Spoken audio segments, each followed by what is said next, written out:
All right, everybody. If you are here today, go ahead and type in the comments, type in the chat. I'm here. My name is Nathan, and this is another episode of Mind Renovation Nation, where we talk all things small multifamily. And today we are going to be talking about a topic that's near and dear to my heart. We're going to talk about the wealth ladder, and there's a number of different things packed into this show, the wealth ladder. We're going to be talking, though, specifically about real estate as a pathway to financial freedom and exploring how real estate investing can lead to wealth creation with the completion of real life success stories and strategies. So today we are talking about the wealth ladder. The wealth ladder. What do you know about wealth? What do you know about wealth? How much time have you put into researching wealth, reading books on wealth, building wealth, understanding wealth? My goal today isn't to share with you from a man's perspective who's extremely wealthy. That's not the goal at all today.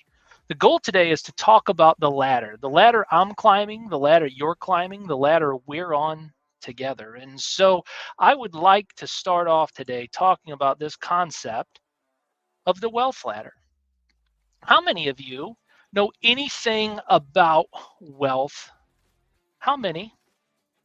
If you know anything about wealth, go ahead and type it in the chat comments. What do you know about wealth? What do you know about mindset, around building money, around prosperity? What are some of the concepts and things and ideas that you've heard?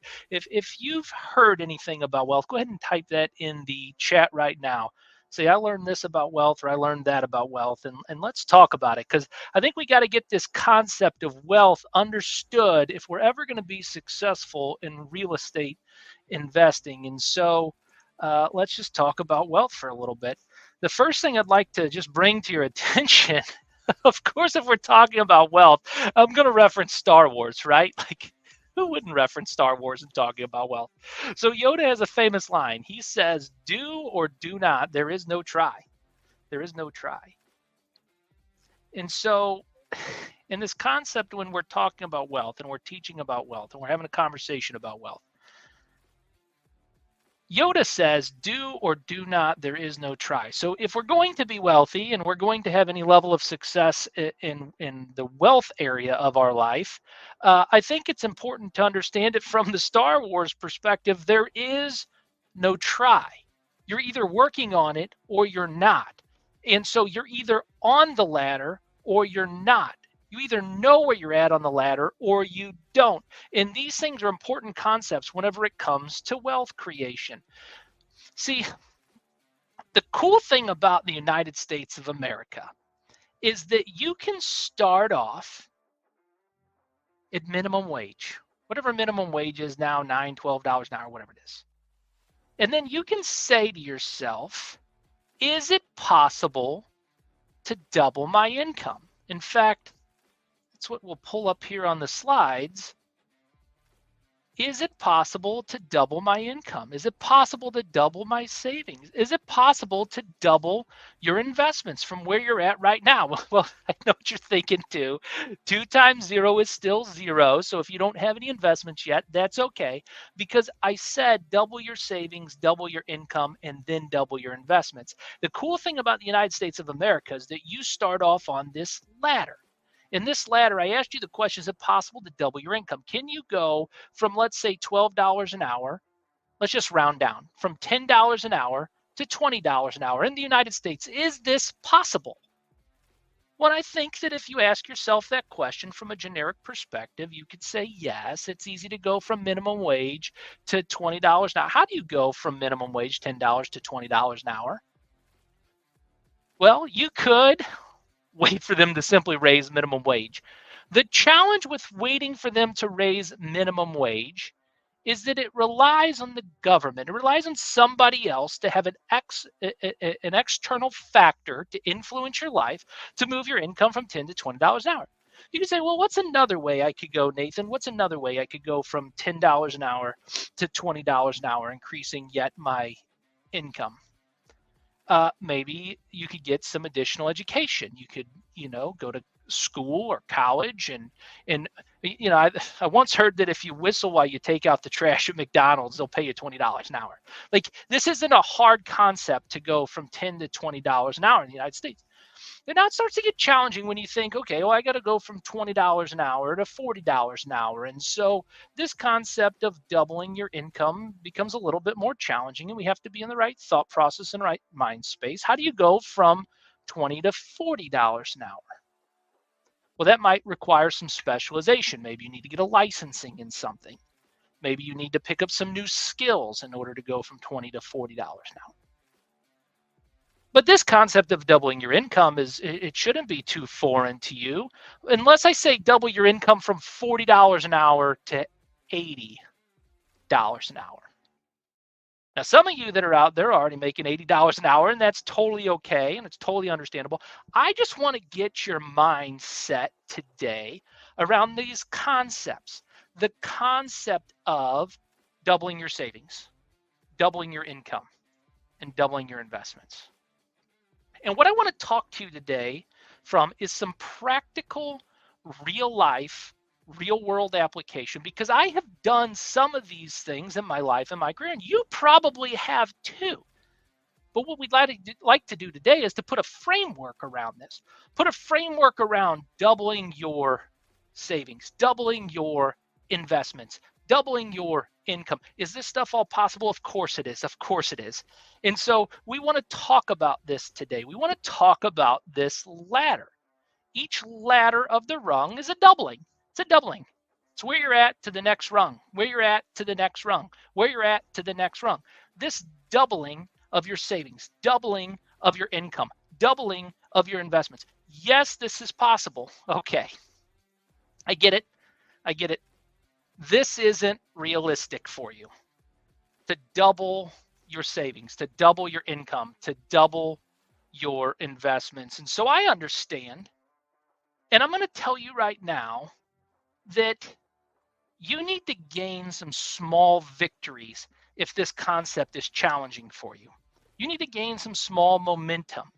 It's possible to double these things. It's possible to grow in your financial understanding and to achieve certain levels of success. I mean, just think to like Howard Schultz, from the CEO of Starbucks. He grew up in a poor housing project in Brooklyn, New York. And he went on to build Starbucks into a global brand. Look, the story shows that it doesn't matter where you start in life. It matters where you finish. And so when we're talking about this concept of the wealth ladder, it's just good to know that you're on a rung, that you're in the game, that you're focused on achieving the next rung and the next ladder. And these things are okay. It's okay to grow one step at a time. All right, well, I know what you might be thinking too. You might be thinking, well, Nathan, that all sounds great and all, but I don't know how. And I'd like to challenge you for a second. I'd like for you to maybe take a second and suspend that thought. I'd like for you to just sit with me for a while. Just listen. Just listen. Just pay attention. I know you don't know how.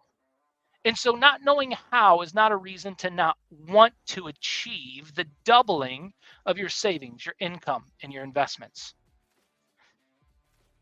I know sometimes it doesn't sit all that well. I don't know how, so therefore I don't get started.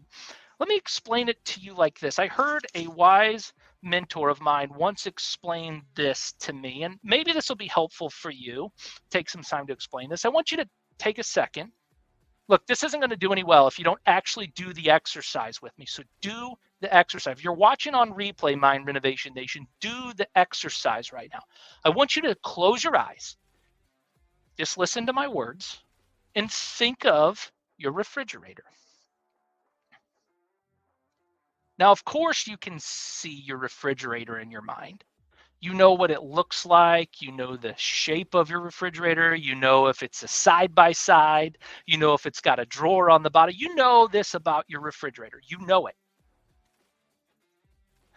You know what color it is. Okay. Now, pause for a second.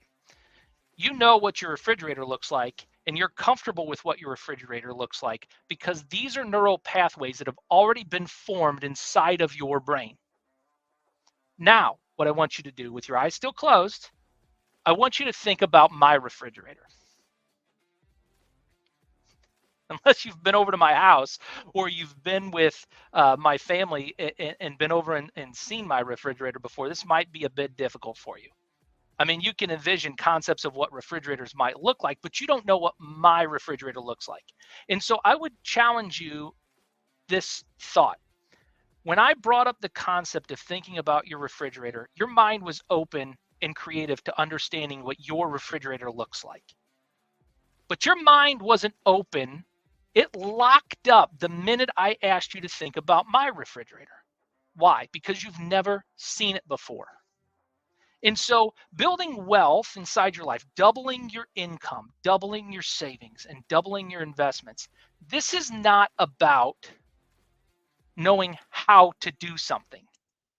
This is about knowing that it's possible. We have to get our minds opened and around the concept and the belief and the understanding that these things are possible to happen in our lives.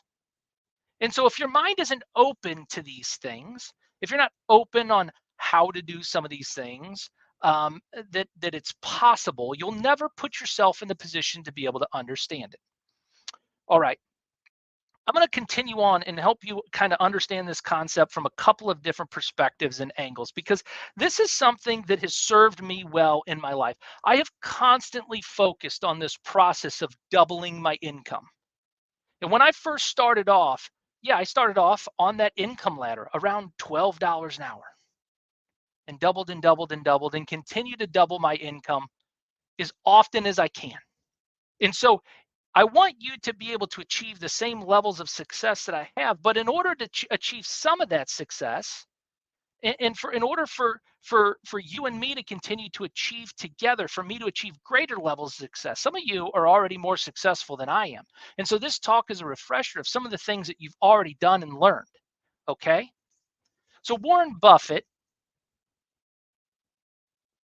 is often cited for his effective investment strategies, like long-term investing and value investing.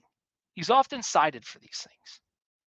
However, you don't need complicated strategies to invest wisely.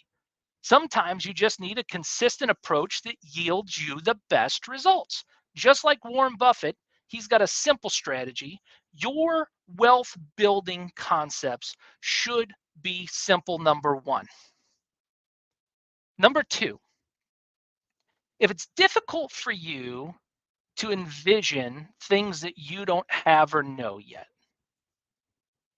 is it possible for you to get a vision of what it could look like or feel like to double your savings, to double your investments, to double your income? Is it possible to think in the future what this might feel like in order for you to achieve those things? What would your donations look like to charity? If you go to church, what would your tithe look like if you doubled your income, doubled your savings, doubled your investments? What would your financial income look like? What would you spend your money on? Would you be driving the same car? Would you be living in the same house? See, in order to double, you got to know what it looks like in order to make that happen. We've got to reestablish these neural pathways in the brain to have a new sense of feeling, a new understanding, a better outcome that you're trying to achieve. So you don't know how, but you can begin to know what.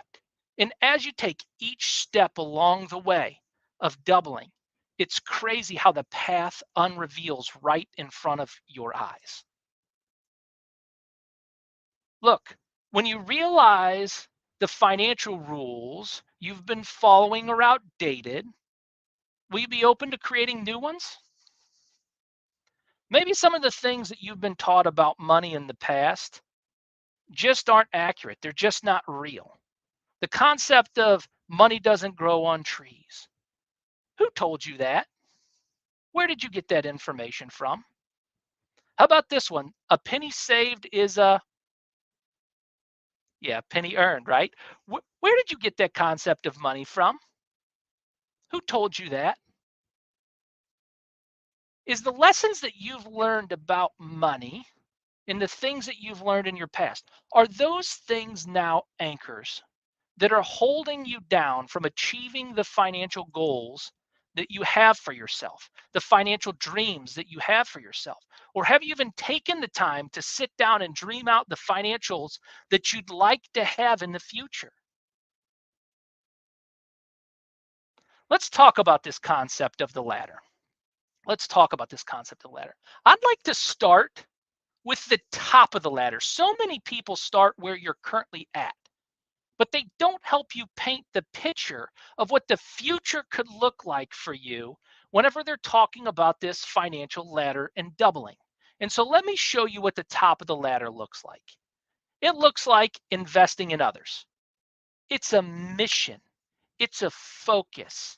It's a goal, a dream bigger than you are today, something you can't accomplish on your own. This financial future for you, small multifamily investor, has to be the nation that you're building. And as you build that nation, this is where you're sharing, and it requires capital. You're sharing with others, and it requires capital. Now, I've not achieved the top of this ladder yet today, but I do know what it looks like. The top of the ladder looks like your ability to give back to the world because of the things that you've been able to do, achieve, and accomplish. It's your ability to add value to others. It's your ability to share the resources that are above the line of which you need. That's why I have the line there. They're above the line of your needs, wants, and desires. They're there to help other people. Now, below your own independent, below that big vision goal, that mission, that driven, the values that you have, above below that now, where we're talking about, places that affect you and impact you. Maybe you're not to the top rung yet, and maybe you're striving for this rung. It's called sustainability. Sustainability is this rung here on the ladder. And in sustainability, you're investing for cash flow and investments. So while the top of the ladder, you're investing for others and building in others and investing in others, there's a time before that where we have to invest for cash flow. We have to invest for sustainability. I know in Star Wars, those references in a galaxy far, far away. Maybe this is you right now and you're thinking, man, that sustainability aspect, investing for cash flow so that I can pay all of my expenses from the passive income that I'm receiving. Maybe that's a galaxy that's far, far away and it's too distant for you on your wealth journey right now. And you're like, hey, I'm here and now. How do I get there? Well, getting there starts with knowing what it looks like before you can ascend into these different higher rungs on the wealth ladder. Now, so investing for cash flow and investments, this produces passive income for you so that your expenses can be taken care of so you can focus on that mission. The question is if you're not quite to the cash flow yet in investments, maybe you're a little bit further down on the ladder. And so, look, I know that investing can be scary. And so the the Star Wars reference here is fear is the path to the dark side. Fear is the path to the dark side. Getting to sustainability requires an action step. And in order to take action, you have got to have the proper protection in place against default, against things going the wrong way. Look, I've spent my entire career in corporate America prior to going out on my entrepreneurial endeavors in my own ventures, in my own real estate investing. Look, I spent my entire corporate careers helping other organizations reduce risk, taking action, being a man of action that puts protection in place. I'm going to show you in just a second a way that you can take action with your finances, but it requires a level of motivation to take that action. Look, if you don't take any action, you'll never get to sustainability. And so maybe you just need to take more action right now.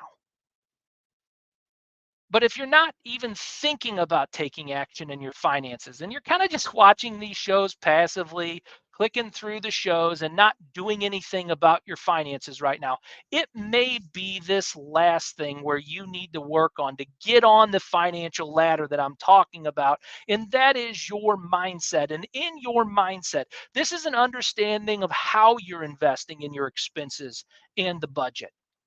Look, to get to where you want to go, you got to know where you're at right now. And to get your mindset correct, you can have pie in the sky ideas, or you can have definitive ideas of where you're currently at and how your finances are currently working and what your goals might look like and what the gap looks like for you. If this is you, if you're kind of in that financial journey right now and you're stuck, not knowing what the right mindset is to have,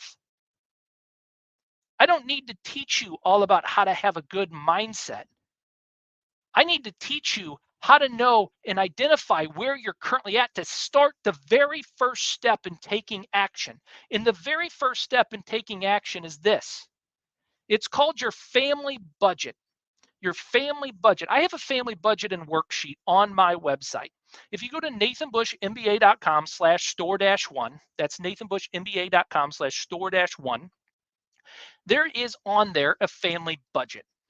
That family budget is a family budget and gap analysis. Let me share that with you now. All right. So on your family budget, if you can see my screen, I'm going to pull myself off of the screen and make this as big as possible for you guys. On my screen, you can see right now, is the family budget. The family budget. Now, I've removed my numbers because this is very equivalent to the one I have on my website. You go to my website, you can order a family budget. I can send this to you in spreadsheet form or PDF form, and you create your family budget. On this family budget, I'm going to start right here with take-home income. Take-home income. And in this take-home income, this is your pay dates that you're paid on. And if you're paid sporadically, you might need to do this monthly. You might need to budget this out monthly. But for right now, for all intents and purposes, we'll just consider this to be that you're paid every couple of weeks. And so this is your combined household income right here across the top. You're going to list that out. If it's 3,500, you write 3,500. If it's 5,500, you write 5,500 in there. And that significantly helps you to have a better understanding of how much income you have coming in each and every month. If you don't know that, that's step number one. How much income do you bring home? So many times I try to help people with their finances. They ask me about it. I've had a lot of people ask me about it. Hi, Kyle. I see Kyle online here, and I just want to give you a shout out. I appreciate you spending some time here. I hope this family budget concept helps you out because I'm about to share some stuff that may be a little bit higher level from a mindset standpoint and to get these things in the proper place. I might go a little bit longer today, guys, too, than normal because I want you to understand this concept of the family budget. All right. So in this family budget, we got the income across the top here. Then we're going to list out all of our expenses and when we're going to pay those specific bills. All right. So we've got our home bill, we've got our car bill, our water bill, gas bill. Maybe you have charter, insurance. Maybe you have some assessments, phone bill, electrical bill. Maybe you have a gym, supplemental health program. I don't know. Whatever it is, those are the expenses that you list out. But these are the reoccurring expenses. The only thing I list on here are the bills that I know that are reoccurring, my debt payments and my bills that are reoccurring. That's what goes on right here. On the left-hand side, you'll see these X's and O's. O means that the money has cleared the account. So the payment is cleared that you put in here The payment is cleared. O means that you've paid it, but it hasn't cleared yet. See, when I was really broke and I had to figure out how to pay my bills, I had this because I was on commission at the time. I had this whole concept of whack a bill. I had to figure out how to earn the money to pay it off and earn the money to pay it off. And this concept of this budget helped me to ensure that I didn't lose my house and my cars when I went through some of the hardest financial times back in the day. The financial times for me were so bad. They were so bad that I had had the water shut off at my house. And I was washing my hands with hand sanitizer till I could get the water turned back on. Today, that's not the case.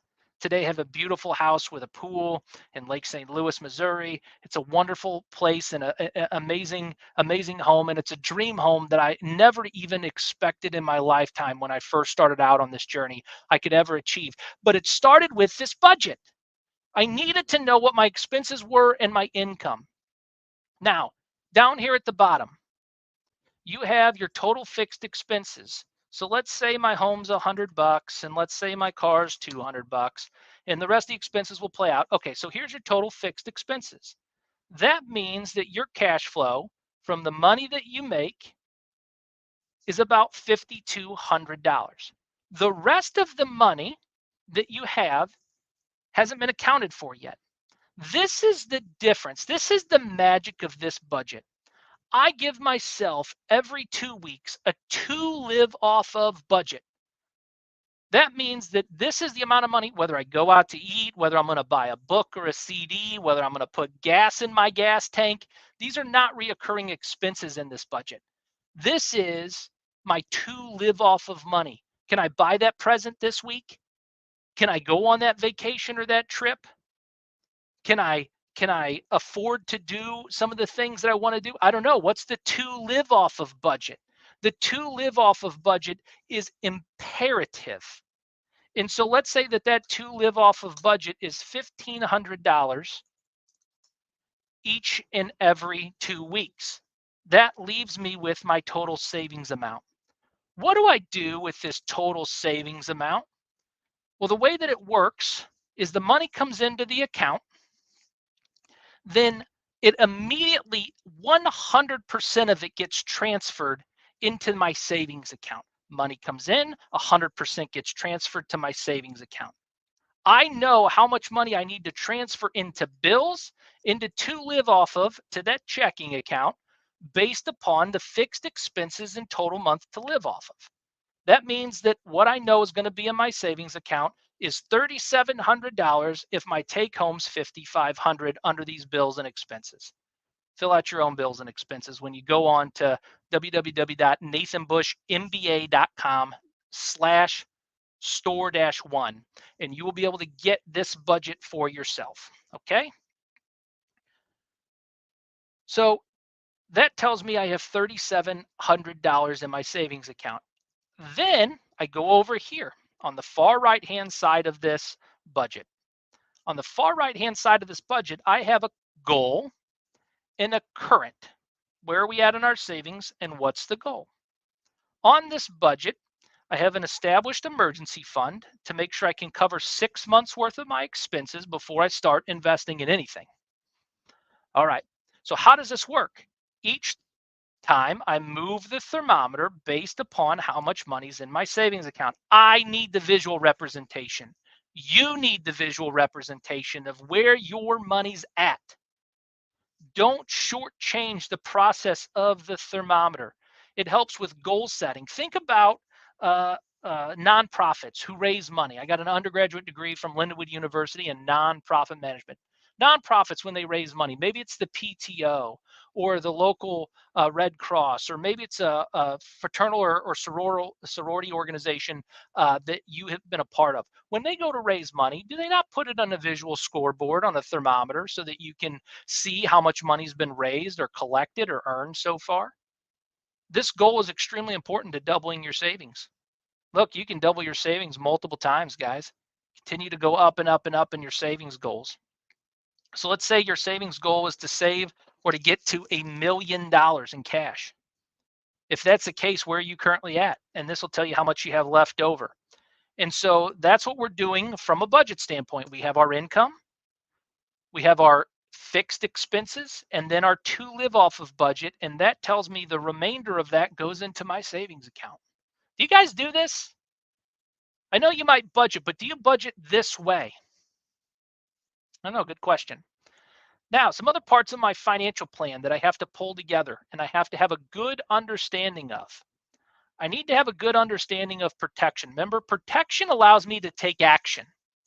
So many times you feel handicapped by taking risks because you're afraid something's going to happen. When I have my savings account correct, and when I have the proper protection in places, it allows me to move forward in boldness. It allows me to take action. It allows me to take the next step in investing. But I can't do any of these things unless I have the protection piece in place. So first, learn to maximize your income. Second, learn to deal with the expenses that are in front of you. How do I get these fixed expenses taken care of? How do I deal with this to live off of budget concept so that I can have the remainder go to savings?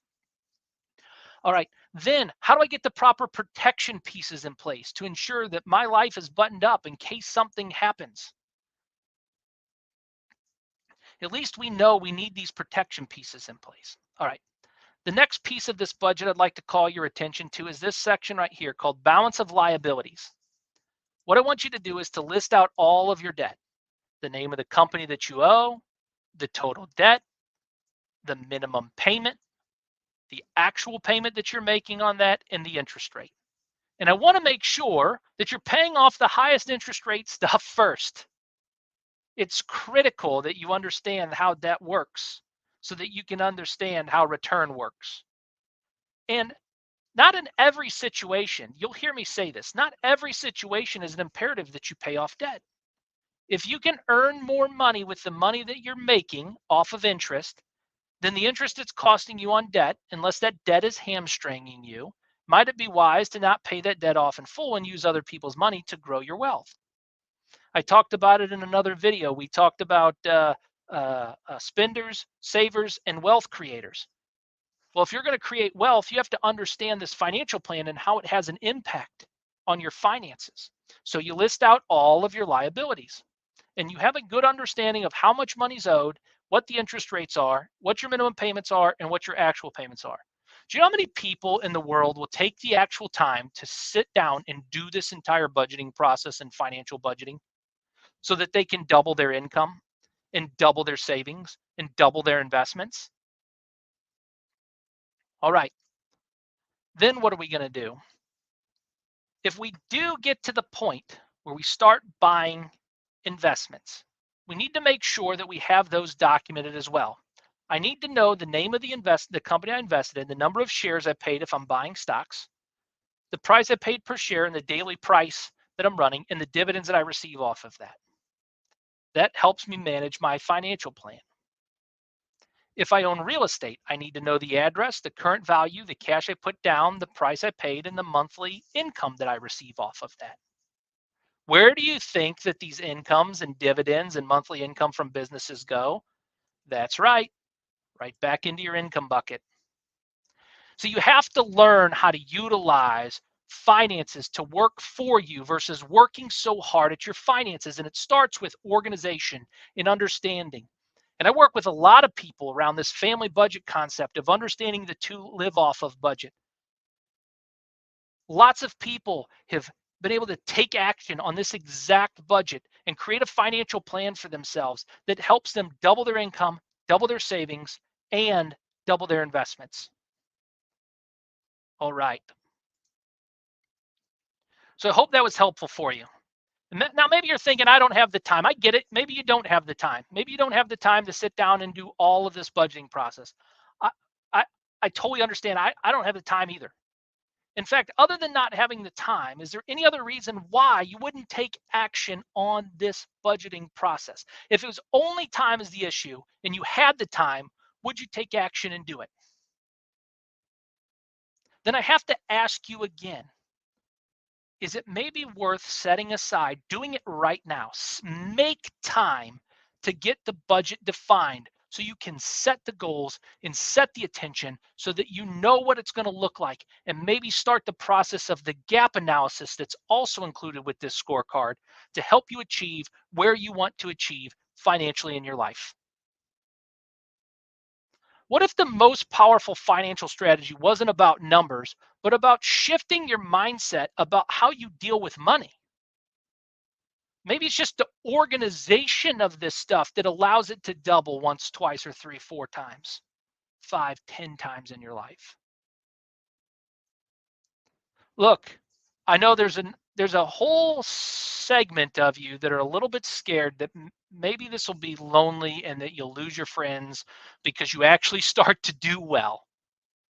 And that's okay too. Not everybody that's with you today needs to be with you 10, 20 years from now, especially if they're doing the wrong things and unwilling to change. I have a philosophy in my life that I live by, and that philosophy is do the right thing. How difficult is that? Well, it can be pretty difficult if you don't know what to do. And so that's why I provide the worksheet for you, so you know what to do to organize your finances, so you can begin to put them in the right position to double and double again and climb the financial ladder to where you can be on that mission, helping other people. Now, some of you might be thinking this: the pursuit of wealth leads to compromise my values. And for that, I would have to say, I can totally see how you feel that way. Because there is this divide, this challenge in spirituality between abundance and piety. And like, look, I want you to be successful, but I also want you to focus on the right things. Here's one thing I do know. If you're a spiritual person, and if you're not a spiritual person, I mean, and this part isn't that important to you, just give me 1 second to talk to those who are spiritual and hang in there for me till the end. If you're spiritual, remember God led the Israelites out of Egypt, out of oppression, into freedom, but he led them with a promise, and he led them to the promised land. What was the promise for the Israelites that God kept them focused on? Land, real estate, an inheritance for their children's children. And how did he get them there? By helping them cross out of oppression into freedom, and from freedom into their promise eventually. Now, look, I understand I'm just a boy who's a sinner from Cottleville, Missouri. And I've worked real hard my entire life to clean up every aspect in every area that I can. In some cases, I've fallen short, but along that process, the promises that God has made for me and what I've read and understood from the Bible has helped me to understand how important it is to get my finances right and to help you understand about your finances. And so, to all of you, what if the most powerful financial strategy wasn't about the numbers, but was about shifting this mindset about money? I say it again. What if the most powerful financial strategy wasn't about numbers, but about shifting your mindset about money? Anytime I work with real estate investors, they come to me and I ask them this question all the time. Have you watched my videos, my live cast on the YouTube channel? No? Well, maybe that's just maybe about getting your mindset right prior to investing in real estate, so that you can invest with the right mindset on the things that you'd like to achieve. Number 2, have you read my books? Look, I've got some books online. I wrote a book called Leadership Coaching as a Strategy for Employee Development. These books help you to get your mind right about different aspects in real estate. Read the books. Go get them. It's not a sales pitch. You know how much money I make off of a book sale? not enough to feed my family off the one book you purchased, okay? I'm just telling you that maybe there's some information in those books that will help you out to help you achieve the goals and see things from the different perspective, just like you did today. I don't have to sit side by side with you and teach you all of these different things that I've learned over my life. You can pick them up from the resources that I've created. Just like the family budget. Have you created your family budget? If not, go to the website, get the family budget. It's like $1 something on the website, guys. It's not that expensive. All right. How many properties do you currently want or do you currently own? You got to know this information before talking to me. So many investors they come to me and they say, Nathan, I want you to help me with all this stuff. And they don't even know how many properties they want. There's no goal in place. There's no plan in place. I want to be rich. Okay, well, that's cool, but it's not wealth creation, guys. And so I want to make sure that you're on the right path and the right plan. And then lastly, where are these properties located? Okay. So if you're going to come to me, I need to know two things. I need to know that goal that we were talking about, and I need to know what your growth plan is. I need to know what your growth plan is. I have people that I've worked with over a period of time, and they have no growth plan. What's a growth plan? Well, if you don't know, I highly encourage you to join my Disciples of Leadership online. If you don't know how to do that, reach out to me, share in the comments. I'll be happy to come alongside of you and help you get into the group Disciples of Leadership. We are working through John Maxwell's 15 invaluable laws of growth right now. And if you don't have a growth plan in place, it's going to be real difficult to grow your real estate portfolio. All right. So I've talked a lot. Kyle, I see you online. You said you never heard the stuff about the Israelites before, tied to real estate, and I hope that was helpful for you. I want you to consider this. Who do you know that needs to hear this message, this specific information? There's a couple of ways to get it to them. Number one, I can speak. I can come to your organization group and we can talk about these things. I can talk about budgeting and mindset and all those things. The second thing is, you could share this online. If you're on Facebook, you could share it right now, tag somebody in it, somebody that needs to see this information. And then lastly, you could subscribe to my YouTube channel and help others subscribe to my YouTube channel so that they can get this type of information when it pops up on a regular basis. So those are three ways to get this information into the hands of those that need this information. So with that, I'd like to say thank you for joining my live cast today, Mind Renovation Nation. I know I've gone a little long today, but this concept of finances and getting things right is extremely important to me. And I know I breezed through the concept of that spreadsheet. If you need some help with the spreadsheet, feel free. If you've bought it, reach out online. I'll be happy to walk you through it. I'll spend as much time as you need. Yeah, that's just been said, free coaching for you. If you need time walking through that family budget and how to use it, if you've bought it, I'll sit down and give that information to you. We'll go through it for about an hour. All right, guys, thanks for taking the time on Mind Renovation Nation. Pay attention to my Friday live cast, guys. I do this just about every Friday. I've got a couple of great episodes coming up and that are planned for you. So please stay tuned to the future Mind Renovation Nation. And it's been great talking with you guys. Have a good afternoon. Bye.